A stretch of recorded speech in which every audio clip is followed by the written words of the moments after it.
I'm Michelle Boxall, and welcome to Behind the Eight Ball. When the odds are stacked against you, we find out how you get out in front. In IBTV's new series, we will hear about the failures and near failures along the road to success for many of the industry's esteemed CEOs and founders. We hope we can all learn from these stories and that they will provide inspiration for new and future successes for the industry. So with great pleasure, I'd like to introduce Claudia Zylberberg. Hi, Claudia. We're really excited to have the opportunity to interview you for our very first Behind the Eight Ball episode. It's an absolute honour. Well, thank you, Michelle. I'm really looking forward to it. The format and the idea to present the CEOs and their stories. I think that it's a great need for the industry, and I think that is a really great idea. So I'm very happy to be here with you today. So let's get started. What do you think set you on the path into adult life and onto the many accomplishments and successes of Akron Biotech and beyond? Today, you're a member of the board at Akron Bio, board chair at Our Science Life, member of the Strategic Advisory Council at ISCT, and we hear you've just been nominated for the presidency. Congratulations. We all need to get voting. You're also an author of children's books focused on STEM. Looking back and into your early life, can you tell us about any of the stepping stones that got you here? It's interesting because I think that in life, being a researcher is something that you are, in one way, born with it. You're curious. You become very interested in different things around you, and that starts very early age. And you foster that in kids. Definitely, we are creating small and young researchers as we move along. And that was my case. My parents were very active engineers and scientists in the family. And actually, they pushed me a little bit on that area. I was maybe 5, 6 years old, and I had my first microscope, and I was looking for every fly and bug around the house, trying to see what they were different, what they had the same, whatever it was. I actually had a chance one time when I was in fifth grade to bring a frog in the house. We were dissecting frogs, and one frog was left over. And I said, I take it home. And I take the frog home, and he unfortunately jumped from the balcony of the apartment. But was interesting thing because my mom, when saw the frog, I said, "This is not a pet." Well, but I love it. So, as a matter of fact, that was my pet for a while. And reading books, Giulio Verne, Asimov, was part of my upbringing. And definitely one of the main sticky points for me was my grandmother.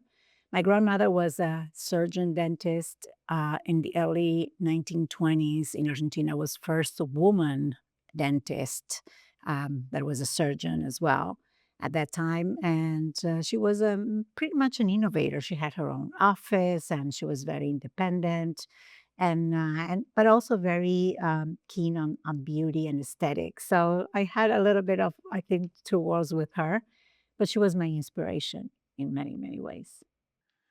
So we're going to talk about your Behind the Eight Ball story, but before we get there, can you tell us a little bit about your approach to failure and experience of it then, not now?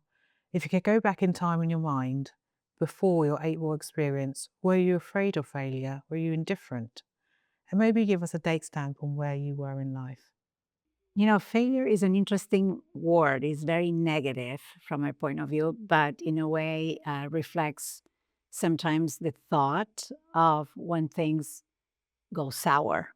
And the truth is, sometimes things just need to go to another direction and is not necessarily go sour. I always look into identifying the cues of what's going on around me. It's not very easy sometimes, but back then, and I will go and I will dive into the story in a little bit. I think that I was very ambitious, looking forward to be an entrepreneur. That was my first step into the entrepreneurship, and I was very keen in be able to help the world in a very simple way, and I thought that this was the right venue.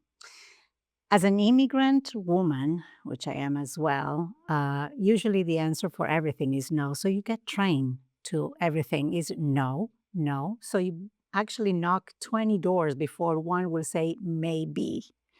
And that is usually the case. And so we are trained. I became very resilient to that and understanding that no means maybe something, and I need to find out what I did wrong and reflect internally on what should I done differently in order to become a yes or becoming an opportunity. So there is a lot of introspection from my side in terms of understanding what was wrong, but also understanding what the environment cues were and I couldn't see. And as a leader, always I believe in the idea that you need to know the right time to get in and the right time to get out. But it's something that I didn't know back then. I was 45, I believe. Um, and I have now, I'm 60. So definitely a few years have passed and a lot of water under the bridge. And I know that definitely there are a lot of things that I could have done differently, but I don't know because they gave me the opportunity to be where I am today. So perhaps it was meant to be to do the things that I did, fail, be able to change course and understand that maybe I should have done things differently, but that is an opportunity of growth and making things better. And that's what I did. Okay, Claudia, can you tell us your behind the eight ball story and what you learned from it? Well, at the time of the initial years or days of cell and gene therapy, I was working at the human plasma industry. And blood was always an interesting element for me. It has the plasma and it has the cells. And at the time, nobody was doing anything with those cells. Actually, the products that were coming from the human blood were always immunoglobulins or a couple of proteins just related to the human plasma. But I was working at the time at a company and I said, well, but what's going on with those cells, the immune cells, all these cells that has so many important capabilities and function? What can we do with them? But the science was not there. So I said, what can I do to keep those cells at the age where they were at the time of collection and maybe use them 20 years from now and look into what opportunities those cells can bring for making new medicines or lives longer or living better or boosting the immune system or what have you. So I came up with the idea to actually preserve the cells from the Buffy coat. So you separate the plasma from the cells, T cells, B cells, stem cells in the blood and freeze them. And once you cryopreserve them, maybe you use them 10 years from now or what have you. Actually, at the time, CDI was starting. I don't know if people will recall where they were the first iPSCs programming cells. And we thought that maybe it would be interesting to offer not only the banking of the cells, but the programming of those cells for future use. That idea was too ahead of the time because that company was pretty much geared towards the consumer market, not necessarily an industry market. And the consumer was not ready, was not educated enough. Stem cells at that time, there was a lot of cloudiness in terms of stem cells because it was more related with embryonic stem cells and nothing more than that. So there was a lot of cloudiness in that concept and it was not a mainstream concept like it is today. So people didn't understand saving my cells for the future. For what? What the future will look like? What does it mean? And paying now and on a yearly basis. So people couldn't understand. The concept of cord blood was a little bit more developed, but just a tiny bit more. And people will understand bone marrow transplant. So they understood the use of the blood in a way, but not necessarily as a consumer product. Why I will save my cells for the future. And again, this was a too early, great idea, but a too early idea. We had one competitor which validated our idea, which was Neostem at that time with Robin Smith, that we have a great relationship with. And at the time, we both were in that same boat with the same concept in mind, but definitely was not something that the market understood. What happened at that time is that I decided to shift and add core blood banking because it was something that perhaps people understood more and had more clarity that was one time that needed to be collected. Although no therapies were at that time possible with cord blood, and people didn't understand what the main idea would be behind that. Anyhow, we added the cord blood, and eventually, as a cord blood, we sold the company to another group, and we decided to step out of the banking sales space. But it was also a big decision to make. We invested time, money, effort. We had a great team. It was very well positioned to succeed, but the market was not there. So we decided to step out of it. Assure Immune was born a year before Akron. Was almost the both companies were like coming along quite together, and also was a decision to make because Akron was growing, and Akron needed more attention as well.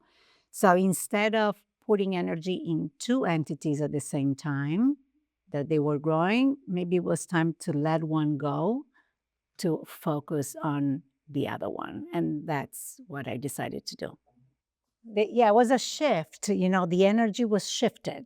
Instead of putting energies over something that I couldn't see moving forward or was very slow moving, was slow moving and was not, and I could see that was not prime for the market. I decided to put that energy somewhere else that was starting to pick up speed and join that train, you know what I mean? And let the other one go, the station. Was that an easy decision? And once you'd made up your mind, was it quick? When I made up my mind, yes. But getting to that moment, we stretch a little bit. We stretch ourselves because it's not easy to give it up. It's not that easy to give it up. But there is a point that it's either because factually money, that's it, there is no more money, or because external forces or internal forces, you need to make a decision. And you want to do it with a cool, being cool, not being in a hot seat. You want to do it while you still have your cool there. You know what I mean? That's why I think that is important to understand as a leader the cues. And the cues are external and sometimes are internal. If you internally you know that it's not going anywhere, stop the car, revisit, and maybe let it go. Let it go. Sometimes let it go is hard, but brings relief and brings the opportunity to do something else. When the door closes, a window opens. So it's interesting. Look at the RNA antisense.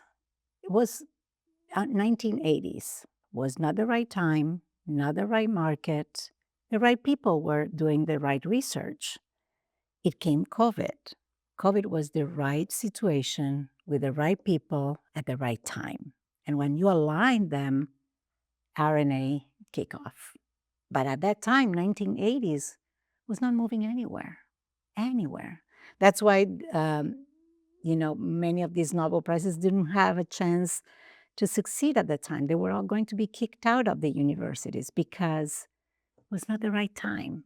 I think it also takes someone with resilience. As you said, it's not the right time. You had to say, I can't continue with this project, but you've got the resilience to go and do the next project where another person might think, That's it, I'm done. I think that's it, I'm done. But that is what the immigrants do. Because immigrants are resilient. They know that they came for an objective, to have a better life, a better situation. So they're going to get there. And they are, in a way, I think that it happens to many immigrants, but in general, it's just an attitude, being forced to leave sometimes. Not is my case, but forced to leave, and they need to be able to find their ground again. Sounds like you've got the resilience that's helped you, but also you're obviously extremely intelligent and extremely curious. So you had to be successful at something. Yeah, I don't know. I don't know if I'm looking for success. I was not, my success was perhaps a secondary thing. For me, it was important to make it happen for the care of the patients, for my children, for being a role model for my children, or whatever might be, or my coworkers, or empowering never was success was not my front and center, was Yeah. a collateral damage. Yeah. Or not. Moving on to your success story, why did you set up Akron and what do you think led to its success? Did you learn anything from the failure of your other business that helped make Akron what it is today? Yeah, it's interesting. Failure usually takes you to a point that you become very sensitive. And if some cues appear on the sky, you already say, okay, what's going on here? Become more alert. Once you fail once, if you learn your lesson right, and I don't call Asher Immune a failure, I call a change of a shift of direction, by the way. um, I actually took Akron to the next level. I decided that we needed to create products that everybody could use at the highest quality that could be available and could be possible, because the cell therapy manufacturing was creating a product that couldn't be sterilized at the end. Like many medicines, biologics that you produce today, you have a last step of sterilization, and that product becomes sterile to give to patients. But in the case of cell therapy, that is something that in the manufacturing setting cannot happen. So my view was at that time, let's create the same components that are needed for these products, these cells to grow and differentiate and proliferate, but in the highest grade possible. And that was Akron at the end of the day, be able to produce a product that everybody could use, that everybody needs to use, but at the highest level, so create safety for patients to receive those medicines. So I combined quite a few of items that perhaps I learned from Assure-Immune, which is the quality standards and the regulatory position of how to bank those cells and bring it to Akron on many of the products that we develop. At the time that Akron was born and the industry was in a very early stages, large companies like Thermo Fisher, PepperTech, and others were not able to be nimble and agile enough to move quickly the needle in terms of quality. The quality assurance of a product today in the cell and gene therapy requires an enormous amount of investment of time, effort, and and technical expertise and technical use in the lab. So definitely those companies were looking into the space with an eye into the future, but not ready to jump in like a small company could do. And that was the right time, the right place, and the right company at the moment for me. We've had some really great insights from you, Claudia. What's one piece of advice that has served you in your decades in this industry? To follow my gut feeling. Always my gut feeling is the best one. I know that nowadays data speaks for itself, AI and machine learning, and we can have all the data in the world sitting out in front of us, telling us to do that and that. But there is one component that is the emotional intelligence and humans bring to the table, and we cannot um, take it for granted. It's very important to put it there as well in the mix. The decision-making process, it's human to human at the end of the day. So you can use all the data that you want, and most likely will have the right answer for you. But there is one extra piece that needs to be added, and is your emotional intelligence. And I strongly suggest that people never forget that it's a strong component as well. It goes without saying that you can have the best ideas, you can innovate, but you need to galvanize other people to see your vision in order to achieve great things. What do you think makes a really good leader? Well, the truth is, we need all to recognize our strength. Not everybody's a leader, not everybody's a follower, but we need to be able to recognize in ourselves who we are and be able to, um, in a way, project that. A good leader always empowers others, always will empower others. doesn't look at itself as the only person. If I don't have legacy in my business, if I don't have legacy in my life in terms of all the things that I do, I'm not fulfilling a mission of a leader as a parent, as a CEO of a company, as a member of any society. You need to make sure that there is continuity on your vision. And you need to prepare those next generations to be ahead of you because you're here on a just short time basis. And I believe that that is one of the key aspects that a leader has to bring to the table. And also understanding when is the right time to keep going and the right time to exit. Many, many people don't understand when the right time to leave is because they didn't prepare whoever comes after, or because they just get so tight and attached to the position. um, I think it is important to understand our limitations, and we can do more at different levels at different times of our lives. How have your ambitions evolved over the years, and what do you still hope to accomplish? I built Akron, and I think is taking life on its own. It's growing tremendously, which is a very important pride for myself. Even if I'm not there on a daily basis, which is great, that means that I did my job and the bones are there. I'm looking into other areas that the industry may need, and that's why I built our science for the in vivo use of IL-2 and the cost and digital understanding that the infrastructure for global access may be needed. That is on the entrepreneurial part. But definitely, there are a lot of things to be done in the societies as the global collaboration grows. And we want now in this new stage patient access. So definitely, we need to work together for that. So I will look forward to continue my contribution and my experience to those societies and look into other venues and other areas where I really have passion. And remember that I'm a researcher. I'm curious. I'm looking for different things to do. And at one point, I look into the cell culture meat. I look into the lab grown diamonds. I like to look into what the world has next for all of us. Can you tell us a little bit about your nomination for the ISCT presidency? What are you hoping for there, and how can we vote? Well, great. Thank you, Michelle. This is a very interesting question at this time, and a good one. I decided to put myself to this society. ISCT has been instrumental in my growth as a professional for 20 years. I worked there in different capacities within meetings or creating pieces or working in the different committees to create more opportunities for the industry to grow and advance. And I feel that maybe this is the time for me to give back to the society as well. And being a president is just to put all that vision that I had for the industry moving forward into patient and global access, global harmonization, and be able to bring all the technologies together to help us to achieve that.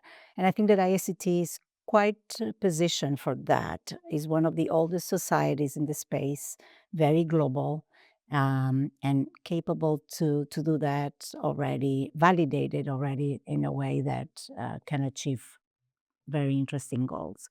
So looking forward to that. I know that needs to happen through vote from the membership. So I look forward for the members to understand that what I'm bringing to the table is valuable and my expertise, my passion, and my knowledge. And hopefully that happens in the next few months. I understand you have a passion to support and educate the next generation of patients and scientists. Can you tell us a little bit about that? Yes, actually, I wrote a few years back, I would say almost 20 years ago. I wrote the book You're Full of Genes with the idea to educate the next generation on genetics. That book was revised 2 years ago, adding CRISPR and gene editing.